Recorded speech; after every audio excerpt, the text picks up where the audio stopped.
In this video, we're going to set up a contact-based workflow that is triggered when a new Calendly event is scheduled. Now, you might be wondering, why would we want to trigger a workflow when an event is scheduled, given that Calendly has a native HubSpot integration? Well, at the time of this recording, there are a few limitations with Calendly's existing HubSpot integration. One being that the UTM data, the tracking data, is not currently sent to HubSpot. That would be these parameters up here you can see. So you lose the tracking if you're using the default integration. Another limitation is around groups. So currently the Calendly HubSpot integration sends all data to HubSpot and you can't filter it. How we want to set this up is we only want the sales team events to sync to HubSpot. We don't want any of the customer experience events to sync.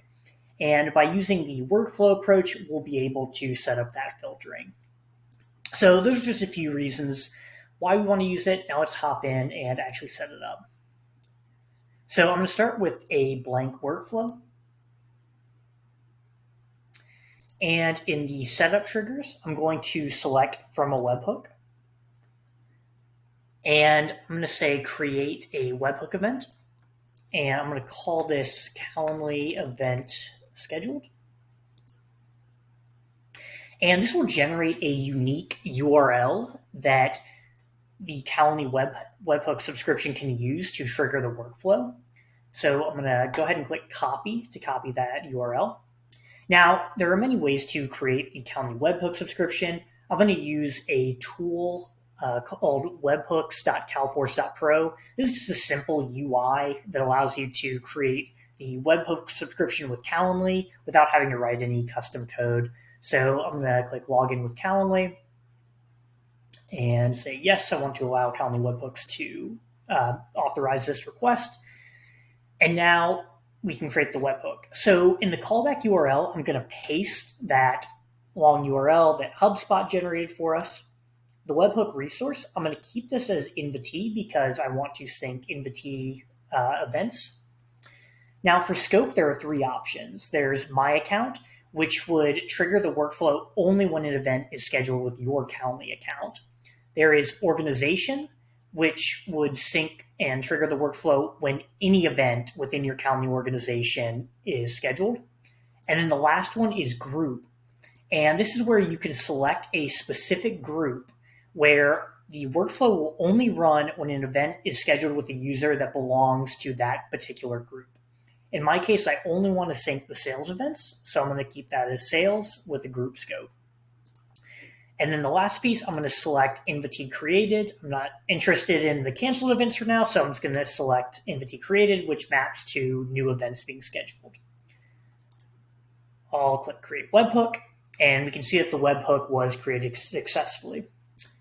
Now, we've got the webhook created, and HubSpot wants us to send over a test event so that we can see all of the data and map it.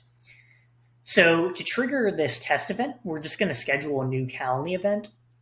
And I recommend adding these UTM parameters in the URL when you schedule the event so that HubSpot is aware of them. If you schedule an event without UTM data in it, HubSpot isn't going to be aware that that data exists. So for the test event, I recommend just adding those in.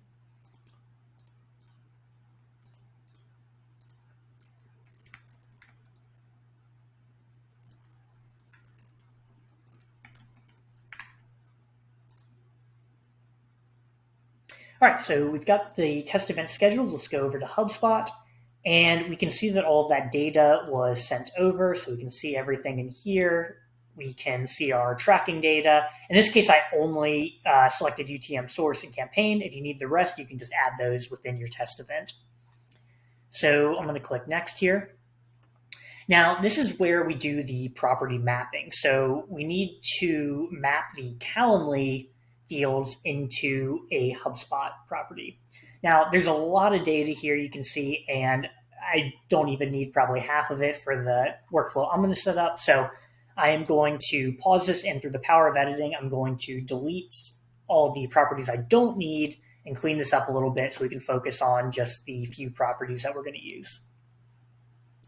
All right, so I have deleted all of the fields except for the invitee name, email, UTM source, and UTM campaign, since these are the only fields I'm going to use. If the data type is empty, just make sure you fill that out. In this case, this is just text. And then one thing I'm going to do is I'm just going to change the labels here to make it more clear.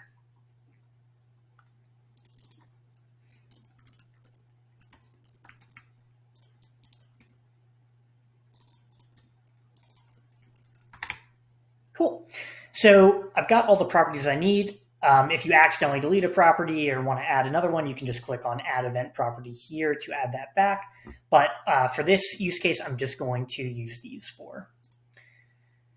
Okay, so because I'm using a contact-based workflow, I need to associate the webhook property to the email, the contact email. And so here, easy enough, I'll just select invitee email so that we can find the appropriate contact. All right, so we've got the trigger set up. And now when you create any new workflows, you can just reuse this contact-based trigger. So I'm just going to hit save here. So it's only a one-time setup there. Okay, so I've got the event trigger. And now for the action, I'm just going to update the property, the UTM source property here. So we'll say latest source.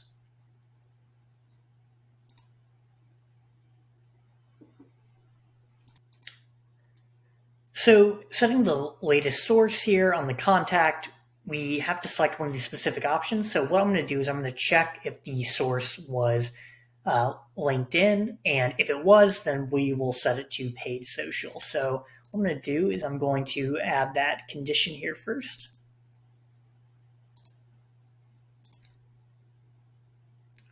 And now the way you access the webhook data in the workflow is up top here.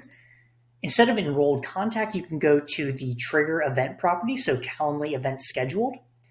And I'm going to select UTM source.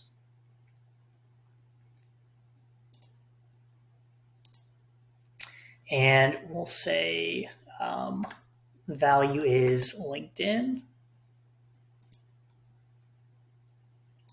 All right, so if the value is LinkedIn, then we will update the contact property.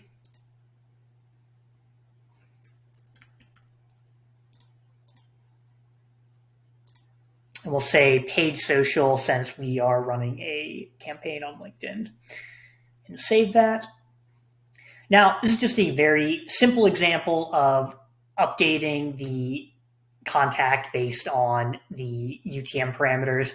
However, as mentioned, the real power comes here with the being able to scope the events by group so that you're not getting flooded with a ton of unnecessary events in HubSpot. Additionally, you can also create new contacts from all that data or send another email.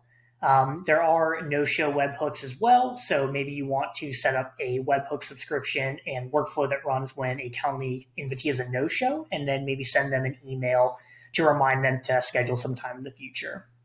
So just want to show this quick example. If you have any questions or any comments for workflows that might be helpful in the future, let me know and I can record a video. Thanks for watching.